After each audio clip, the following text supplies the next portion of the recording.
Hello बच्चों, स्वागत है आप सभी लोगों का आपके अपने इस YouTube channel new life chemistry classes में।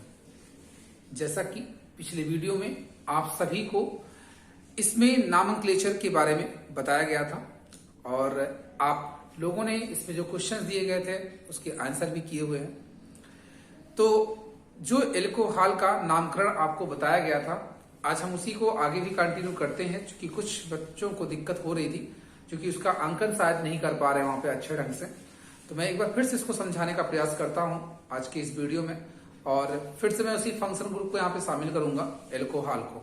तो आप सभी लोग एक बार फिर से इस वीडियो को देखिए, और अगर कुछ इसके बाद भी डाउट्स होता है तो आप जरूर बताइए, ताकि उसको अगले वीडियो में इम्प्रूव किया जा सके।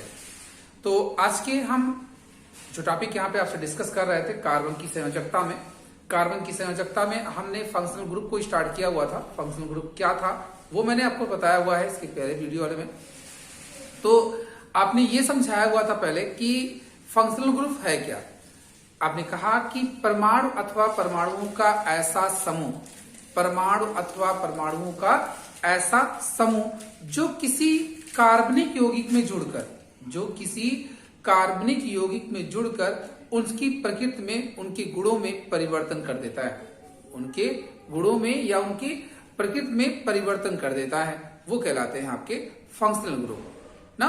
तो क्रियात्मक समूह तो आप समझ गए यहाँ पे। अब कौन कौन से प्रमुख क्रियात्मक समूह हैं जो आपको बताए गए हैं? पहले एल्कोहल, दूसरा कार्बोक्सिलिक, तीसरा एल्डिहाइड, चौथा कीटोन और लास्ट आपका हैलोजन। ठीक, तो ये तो इतने थे जो आपको इसमें पढ़ने हैं तो और ढेर सारे, लेकिन आपके सिलेबस में बस इतना ही चीज जो आपको जानना है। तो मैंने इसके पहले लेक्चर में आपको ये बताया है कि कार्बन नंबर कितना होगा, तो उसके लिए कौन सा पूर्वलग्न शब्दमूल आप प्रयोग करेंगे, और प्राथमिक अनुलग्न क्या होते हैं, जैसे कि एन, इन, आइन, इनके बारे में आपको बताया गया है। तो वही चीजों को मैं आप यहाँ पे फिर से डिस्कस आपसे कर रहा हूं कि आप कैसे उसे मेंशन करेंगे। तो आइए चलिए शुरुआत करते हैं। यहाँ पर nomenclature of organic compound, nomenclature of organic compound. यहां पर कार्बनिक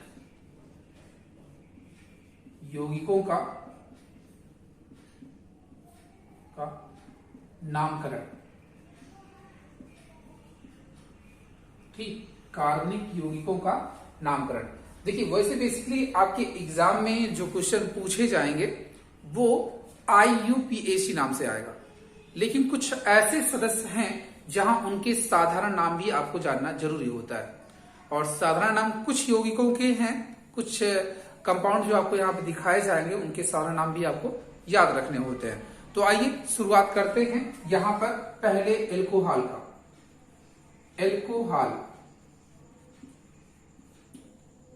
एल्कोहल में सबसे पहले मैं आपको ये बता दूं कि इनका जो क्रियात्मक समूह होता है,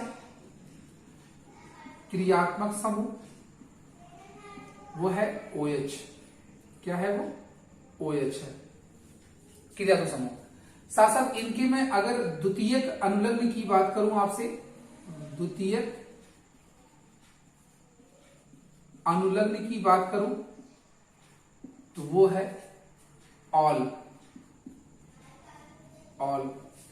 और यदि मैं इस एल्कोहल के साधारण नाम की बात करूं, साधारण नाम में प्रयुक्त अनुलग्न तो वो है एल्कोहल।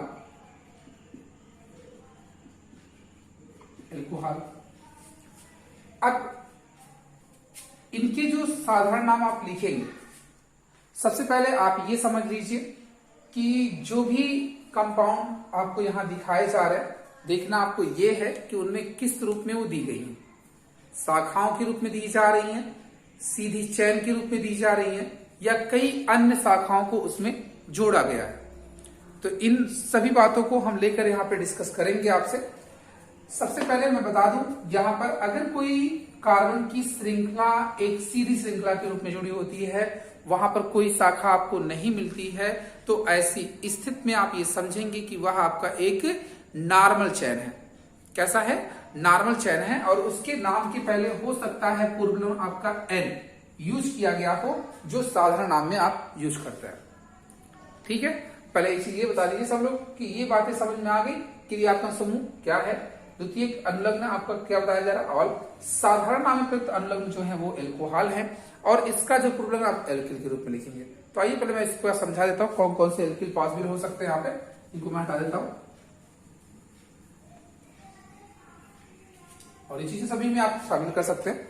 सबसे पहले आपको ये समझना है कि अगर सभी कार्बन एक सीधी श्रृंखला में लगे हुए हैं, सीधी श्रृंखला का मतलब क्या हुआ कि जहां पे आपको एक कंटिन्यूअस चेन मिले, एक लगातार एक सतत श्रृंखला को मिलती जाए, उनमें कहीं किसी तरह का कोई ब्रांच ना दिखाई दे, कोई शाखा ना दिखाई दे, तो सीधी श्रृंखला होती है। और उसमें जितने भी कार्बन होते हैं, जैसे जहां पर संभावना होती है कुछ अलग स्ट्रेसेस बनने की, तो आप उनके नाम के पहले क्या लगाते हैं, नॉर्मल शब्द लगा देते हैं। क्या लगाते हैं, नॉर्मल। और जितने कार्बन रहेंगे उनका एल्किल लगाते जाइए। जैसे अभी यहाँ पे कितने हैं, 3, तो इसका नाम होगा नॉर्मल प्रोपिल, नॉर्मल प्रोपिल। ऐसे ही आप कार्बन के नंबर को और बढ़ा दीजिए यहाँ पे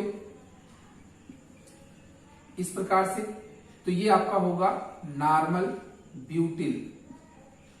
आप ये अनुलग्न प्रयोग कर रहे हैं, सॉरी, ये एक तरह का एल्किल है जो साधारण नामों में प्रयोग होगा।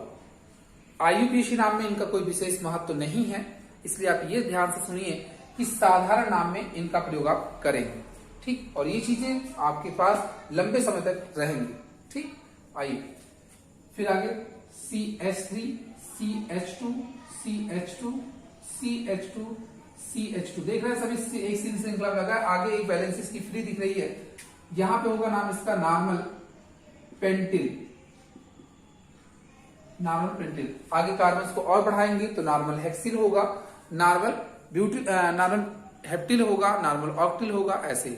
अब आप एक बात और सोच रहे हैं, सर 3 कार्बन से आपने क्यों स्टार्ट किया, 1 और 2 वाला कहा गया? तो भाई उसके साथ नॉर्मल लगाइए या ना लगाइए तब भी वो चलेगा, क्योंकि उसका कोई अदर स्ट्रक्चर और नहीं बन सकता है, कोई अलग संरचना हम उसकी नहीं बना सकते हैं। ठीक, चले दूसरी बात करते हैं। यहां पे ध्यान देना है, आइसो की हम आपसे चर्चा करने वाले हैं। तो जो अंतिम वाला कार्बन है, अंतिम कार्बन समझिए, ये अंतिम कार्बन है, और अंतिम से ये दूसरा, यानी कि अंत से दूसरा, अंत से दूसरे कार्बन, अगर अंतिम कार्बन के दूसरे कार्बन से एक मेथिल ग्रुप लगा होता है, यानी कि अंतिम यानी दूसरे अंतिम कार्बन से, समझ रहे, देखिए इससे ये अंतिम कार्बन है, इस कार्बन से पहले जो एक कार्बन लगा हुआ है उसके साथ अगर एक मेथिल ग्रुप लगा होता है तो इसे आप बोलेंगे आइसो। क्या बोलेंगे, आइसो ग्रुप बोलेंगे। समझ रहे हैं ना क्या कहा जा रहा है कि अगर एक अंतिम कार्बन जो यहां पर लगा हुआ है, उस अंतिम कार्बन से पहले वाले कार्बन से, उस अंतिम वाले कार्बन के पहले वाले कार्बन से यदि एक मेथिल समूह जुड़ा होता है तो उसके नाम के पहले हम आइसो शब्द प्रयोग करेंगे। जैसे अभी यहाँ पे ओवरऑल कार्बन आपका है, देख रहे हैं 3 कार्बन है यहाँ पे, तो इसे आप लिखेंगे आइसोप्रोपिल। क्या लिखेंगे, आइसोप्रोपिल। देखिए 3 कार्बन ना, 3 कार्बन यहां भी था, 3 कार्बन यहां भी है, बस ये सीधी चेन में लिखी हुई है, और यहां आप देख रहे हैं कि ये CH के साथ लिखी गई है। ठीक है, इसी तरह से आप आगे देखिए, इसको बढ़ाते हैं, अगर CH3, CH, CH3, अब आप आगे, हाँ देखिए यहां पे CH3, CH, CH3 है, फिर एक कार्बन आपने यहां बढ़ा दिया CH2। ठीक है, अब देखिए पहले तो ये CH की जो अंतिम वाला कार्बन था उसके पहले कार्बन से CH3 लगा हुआ है, फिर आगे CH2 लगा दिया गया, तो मतलब यहाँ पे आइसो रूप तो है, आइसो आपने लिखा, इसके बाद जितने कार्बन हैं उनके एल्किल बना दीजिए, तो ओवरऑल 4 कार्बन आपको दिख रहे हैं, इसका नाम हो गया आइसो ब्यूटिल। ऐसे ही आप कार्बन और बढ़ा दीजिए, CH3, CH, CH3, CH2, CH2, ऐसे जा रहा है, तो इसके नाम होंगे आइसो पेंटिल। आइसोपेंटेन। आ रही बातें समझ में आपको? आइसो का केस समझ में आया? पहले क्या कहा गया? अंतिम से जो दूसरा कार्बन है, अंत से दूसरा कार्बन जो सबसे अंत में है उससे पहले एक कार्बन जो आपका आता है, यदि उससे CH3 ग्रुप लगे होते हैं तो उसके नाम के पहले आप आइसो शब्द का प्रयोग करेंगे। और ये सभी नाम जो आप लगाएंगे वो साधारण नामों में यूज करेंगे। किसमें? साधारण नामों में। तो अब आप देखिए पहले कि यहाँ पे 3 कार्बन थे इसलिए आपने लिखा आइसोप्रोपिल। इसी तरह से आप यहाँ पे आइसोब्यूटिल बता रहे हैं क्योंकि यहाँ पे 4 कार्बन आ गए, यहाँ आइसोपेंटिल आ गया क्योंकि यहाँ पे 5 कार्बन थे। ठीक, आइए एक अगली बात यहाँ पे करते हैं इसी के जैसा। अगर आपका जो कार्बन है, जो कार्बन यहाँ पे दिखाया जाएगा, अगर वो 2 अन्य कार्बन से लगा हुआ है, 2 अन्य कार्बन परमाणु से लगा हुआ है, तो ऐसी स्थिति में आप उसे जो कहते हैं उसे कहते हैं द्वितीयक कार्बन। कौन सा? द्वितीयक कार्बन कहते हैं, जिसे आप सेकेंडरी के नाम से जानते हैं। किस नाम से? सेकेंडरी नाम से जानते हैं। तो देखिए अगर क्या होता है कि जो हमारा OH ग्रुप है, जो OH ग्रुप है, अगर वो क्या करता है, द्वितीयक कार्बन से लगा होता है। कौन सी कार्बन से लगा होता है? द्वितीयक कार्बन से लगा होता है। मीन्स ऐसे समझिए यहां पर इस तरह से। तो देख रहे हैं ये कार्बन क्या है? 2 अन्य कार्बन से जुड़ा है। ये वाला कार्बन 2 अन्य कार्बन से जुड़ा है, तो बीस ये द्वितीयक कार्बन है मेरा। द्वितीयक कार्बन से अगर OH ग्रुप लगा होता है तो इसके नाम के पहले हम सैक लगाएंगे। क्या लगाएंगे? सैक। सैक मतलब सेकेंडरी, दैट मीन्स द्वितीयक। ठीक, ये हो गया।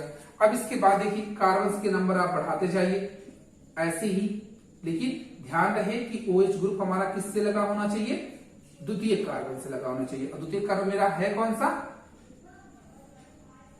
सैक। यहां पे क्या होगा? सैक ब्यूटिल था, सैक ब्यूटिल था, ये सैक पेंटिल हो गया। ऐसे ही आगे आप सैक हेक्सिल का बना सकते, आपकी मर्जी। अच्छा, आप एक चीज ये सोच रहे हैं कि सर क्या ये सैक वाला नहीं हो सकता है? तो भाई हो सकता है। देखिए ये कार्बन 2 अन्य से नहीं लगा है, लगा है, तो इसको आप सैक प्रोपिल भी बोल सकते हैं एक तरह से। तो यहां पर ये 3 बातें पहले सबको समझ में आ गई होंगी, तो इसको जल्दी से नोट करिए। नोट करके मैं फिर इसके 2 फॉर्म और हैं, एक नियो का और एक टर्स का। तो फिर मैं इसके बाद साधारण नाम को डिस्कस करूंगा। चलिए जल्दी से नोट करिए इनको सभी लोग।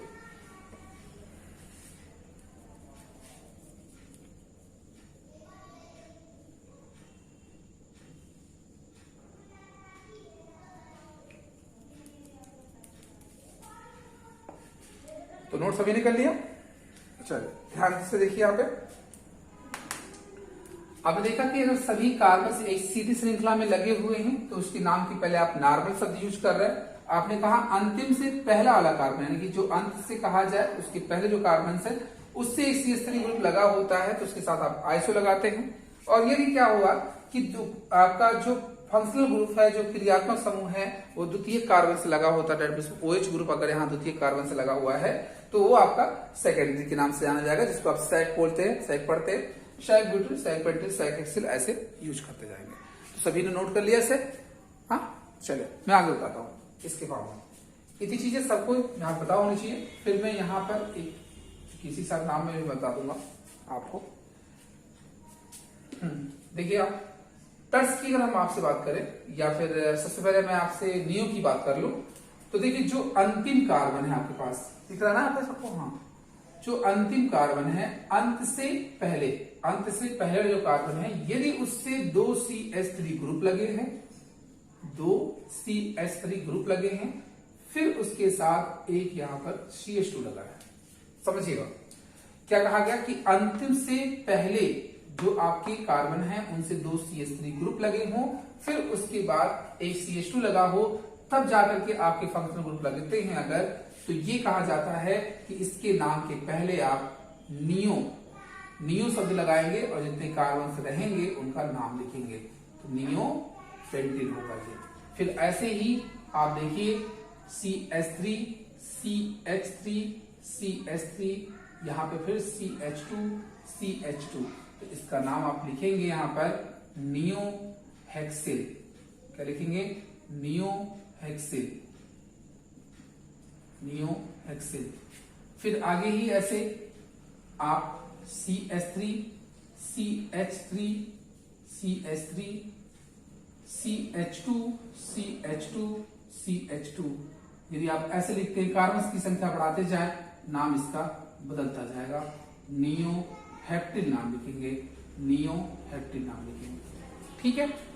अब देखिए इसी के साथ जैसे आपने नियो शब्द यहाँ पे अटैच किया है, अब मैं क्या कहना चाह रहा हूं कि इसमें जैसे आपने सैक लिखा था वैसे हम टर्स यूज करेंगे, लेकिन तब यूज करेंगे जब आपका क्रियात्मक समूह, कौन सा क्रियात्मक समूह, क्या ऐसे कार्बन जुड़ा हो जो 3 अन्य कार्बन से लगे हो।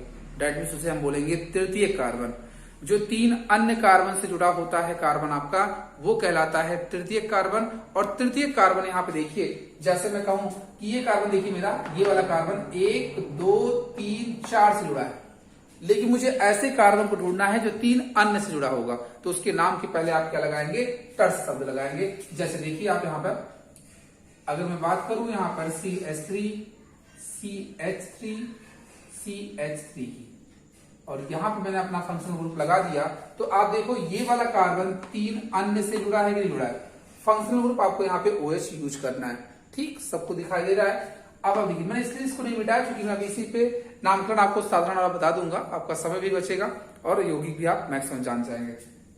नाम भी लिख लेंगे सब लोग। यहां देखिएगा लगाते हैं तो इसके नाम के पहले आप टर्स शब्द यूज करेंगे। टर्स जितने कार्बन हैं, टर्स ब्यूटिल, टर्स ब्यूटिल। इसी तरह से आगे आप फिर से कार्बन की संख्या को इंक्रीज कर रहे हैं, बढ़ा रहे हैं। देखिएगा ध्यान से सभी लोग, यहां देखिए मैं तृतीय कार्बन जोड़ रहा हूं, इसके पहले स्ट्रक्चर से देखिए अंत से दूसरा, यानी कि अंत के पहले जो कार्बन है उससे 2 CH3 लगे हुए थे, फिर आप आगे CH2 को बढ़ा रहे थे, लेकिन यहाँ तृतीय कार्बन से आपको फंक्शनल ग्रुप लगाना है, तो इसका नाम हुआ टर्स पेंटिल, टर्स पेंटिल। फिर आगे आप कार्बन की संख्या को और बढ़ाइए, आपको दूसरा नाम मिलता जाएगा। ये देखिए इस तरह से ये होगा आपका टर्स हेक्सेल। क्या नाम होगा, टर्स हेक्सेल। आगे आप संख्या और बढ़ाइए, नाम और बढ़ता जाएगा। तो इतनी बातें सबको समझ में आ गई होंगी। पहले सभी लोगों ने इसको अच्छे से नोट कर लिया होगा, जो नहीं नोट किए हैं वो जल्दी से नोट करें, फिर मैं आगे आपको बताता हूं इस साइड में। जल्दी से नोट करो सब लोग। अब देखिए इसी पे नाम आप कैसे बनाते जाएंगे। मैं यहां पे बात करने चल रहा हूं आपसे एल्कोहल का साधारण नाम। ठीक, क्या साधारण नाम आप डिस्कस करने चल रहे हैं, तो साधारण नाम में आपको एक चीज फोकस करनी है सबसे पहले कि उसका साधारण नाम होता क्या है। तो आप लिखेंगे यहां पर एल्किल एल्कोहल। क्या होता है, एल्किल एल्कोहल होता है, एल्किल एल्कोहल। क्या बताया मैंने, साधारण नाम बताया, जिसका नाम क्या, एल्किल एल्कोहल कहा जा रहा है।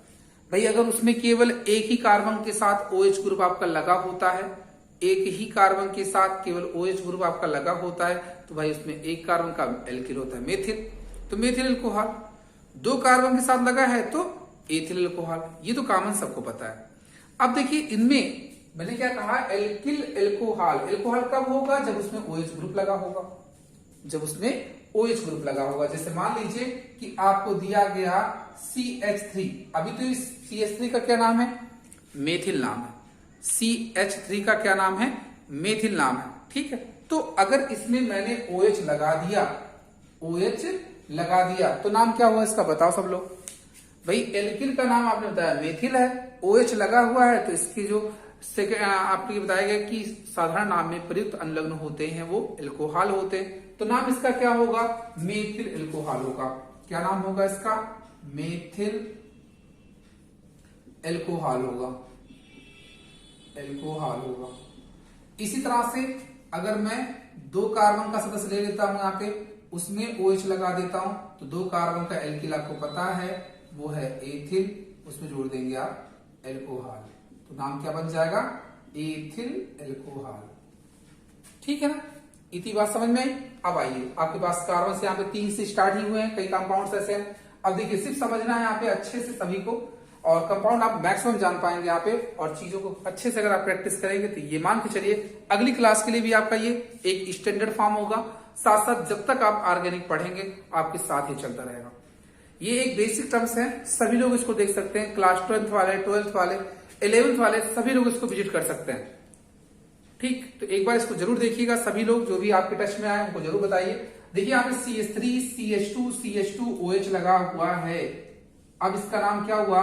Normal propyl alcohol, normal propyl alcohol. अब आगे देखिए मैंने फिर से यहाँ पर एक OH ऐड कर दिया, इसका नाम हुआ नॉर्मल ब्यूटिल एल्कोहल, क्योंकि इसका नाम पहले आपने बताया ही है।